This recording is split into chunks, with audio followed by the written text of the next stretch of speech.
Ditakdirkan Allah Indonesia mayoritas Muslim, karena sudah tahu sepeninggal para kiai, sepeninggal para founding fathers kita, sekarang ini menyisakan generasi pengecut. Allahumma arhamna bil Quran.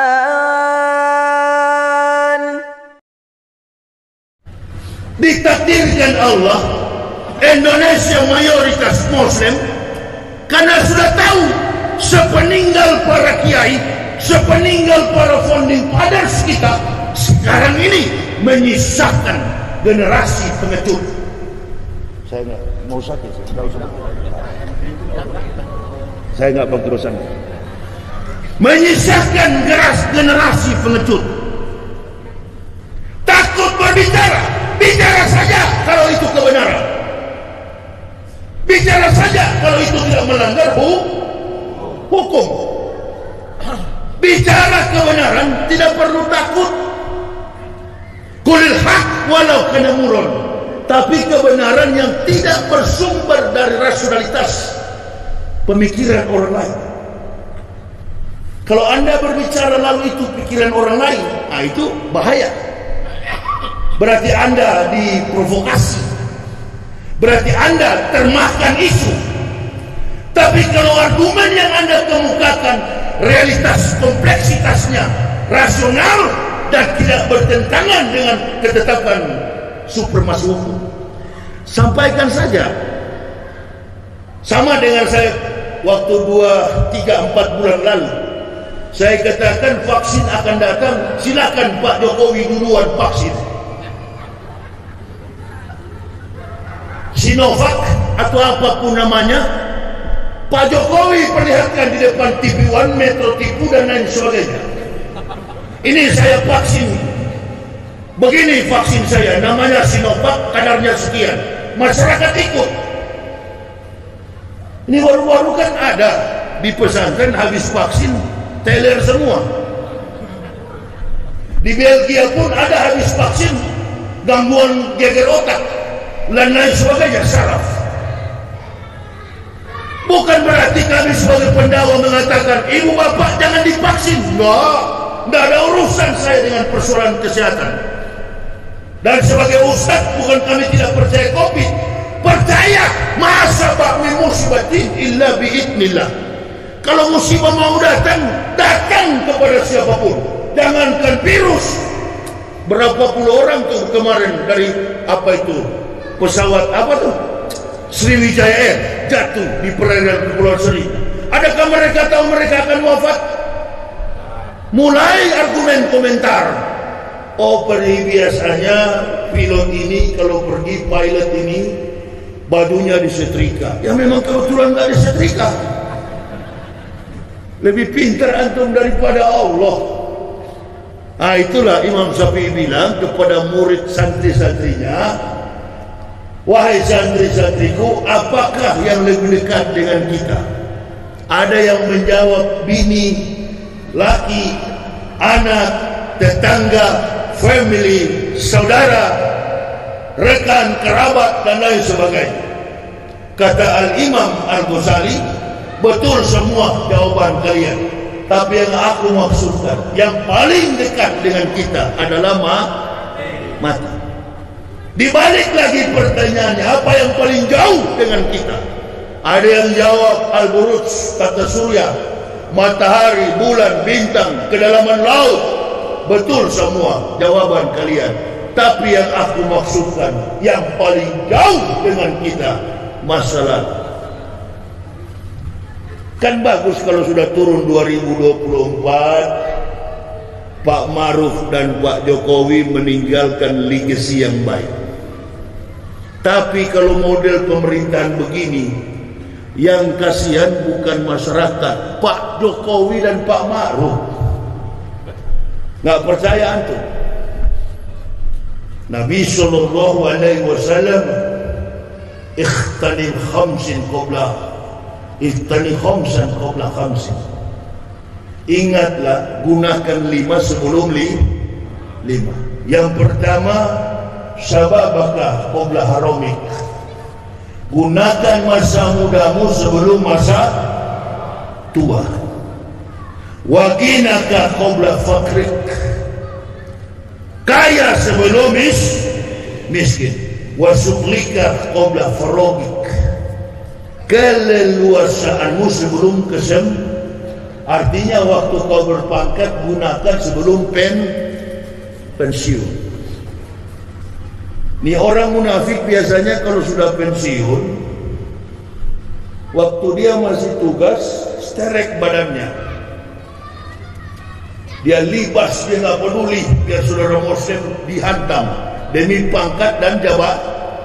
Nah, nanti kalau sudah mau dekat-dekat pensiun, pulang kampung, dia pura-pura merayap ke masjid. Tapi sudah mau mati, sudah bungkuk, rambut sudah beruban, badan sudah bungkuk, sudah setengah mati. Kaki tinggal diseret-seret. Assalamualaikum. Ini yang muda-muda tanda ini munafik-munafik ini. Begitu dia mau merayap ke masjid, antum tendang di kos lampu sini sampai dia terlempar di pagar sana. Ini saya ajarkan itu. Ikuti ya. Jadi sekarang kita slow down saja. Kita pasrah saja. 1000 kali antum demo, tidak akan didengar. Ini orang tua bapak. Coba ditertibkan mana panitia. Ini anak-anak dari tadi, sejak saya dari awal ceramah. Ini mau jadi jenderal bagaimana ke depan kalau model begini? Jangan tidak main-main saya. Loh, inilah kita umat Islam. Dari kecil diajarkan disiplin. Saya jauh dari Jakarta mengendarai mobil ke sini cuma datang memberikan sedikit ilmu. Hargai. Ini bukan radio rusak yang bicara. Dari tadi saya perhatikan, saya mau tegur biar aja dulu. Pagar di situ dan stop dia lalu lalang. Coba kita tunjukkan bahwa agama ini berwibawa dari karakter kita. Saya saja dari kafir begini sangat menghormati ini wibawa Islam. Antum anggap biasa begitu-begitu. Ya. Kalau nanti sudah turun, semua yang kita lakukan di masa lalu akan terngiang-ngiang, akan jadi memori kolektif di masyarakat.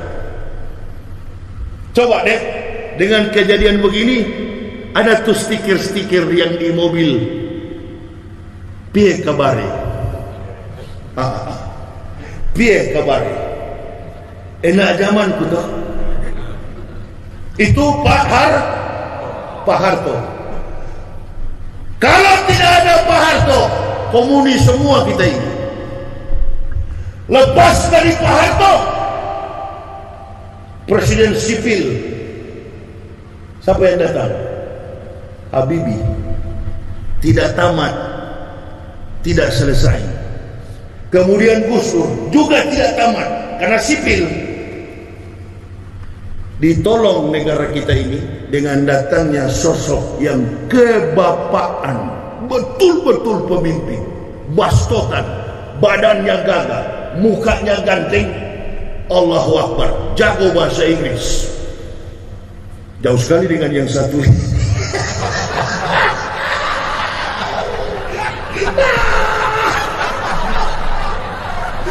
Yang tadi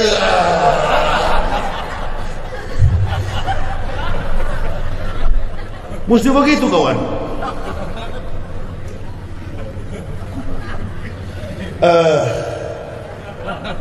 Tertolong nih agama. Dalam konteks bernegara pun sesama umat beragama nggak pernah ribut. Coba evaluasi ulang, apa pernah masyarakat ribut? Apa pernah masyarakat ribut? Nggak pernah. Yang bikin ribut itu komentar para pejabat. Begitu pejabat di kabinet lempar, pak, ribut. Sampai Menteri Agama get out. Yang ganti tambah parah lagi. Allahu Akbar. Saya pernah menceramah di Kalimantan. Mobil saya pas di penurunan gunung, rusak mobil saya. Tuh Pas turunan gunung rusak mobil saya. Saya bukan montir, saya bukan ahli engineering. Saya turun periksa ke mobil. Saya utak-atik kabelnya saya sambung. Saya starter mobil. Begitu jalan tambah parah. Kira-kira begitulah. Nabi katakan, kalau pekerjaan dikerjakan bukan yang ahli, tunggu saja. Jadi memang sengaja dipasang untuk melihat konstruksi bangunan yang tidak mampu dipertanggungjawabkan secara kepemimpinan nasional, dibutuhkan penopang. Jadi jamaah, nggak usah demo, nggak usah bereaksi. Apapun Pak Maruf dan Pak Jokowi buat, pasrah di hadapan Allah. Sudah nggak bisa dipercaya, supremasi hukum sudah lemah. Dan kami sebagai pendakwah, semakin kami ditekan, bukan kami takut. Saya pribadi akan semakin berani, karena tidak ada urusan. Kehidupan kita bukan di dunia yang nyata ini. Kalau kehidupan kita di dunia yang nyata ini, ngapain saya capek-capek bawa mobil keliling Indonesia? Al-mu'minuna la ya'mutuna bal yunqalun. Orang Islam tidak pernah mati, tapi pulang kampung. Yang saya kasihan nih dua rajal ini, begitu turun dari kursi presiden, yang lain ganti. Dendam kesumat bersarang dalam diri individu, kelompok maupun ormas. Kita mencoba untuk menetralisir. Pak Jokowi, Pak Maruf, mudah-mudahan YouTube ini sampai. Jangan dengar di bajingan-bajingan ini. Dengarlah keluhan suara rakyat. Bukan persoalan individu Habib Rizik, tapi orang-orang Islam yang salut dan hormat atas perjuangan jihad fisabilillah Habib Rizik. Nggak tahu malu kita bangsa ini. Cucu Nabi kita penjarakan tanpa alasan hukum yang jelas, cuma karena dendam. Kalau begitu semua ustaz aja ditangkap, supaya kita bisa bikin pesantren di dalam penjara. Oh ya, jangan cuma pilih-pilih, semua aja dibawa habis. Mau yang keras, mau yang lembek, tapi mengambil jalan begini kan innalillahi, mana ada yang mau. Paling cuma singgung-singgung datang ke sini, sorban 20 biji, mata pun sorban. Assalamualaikum.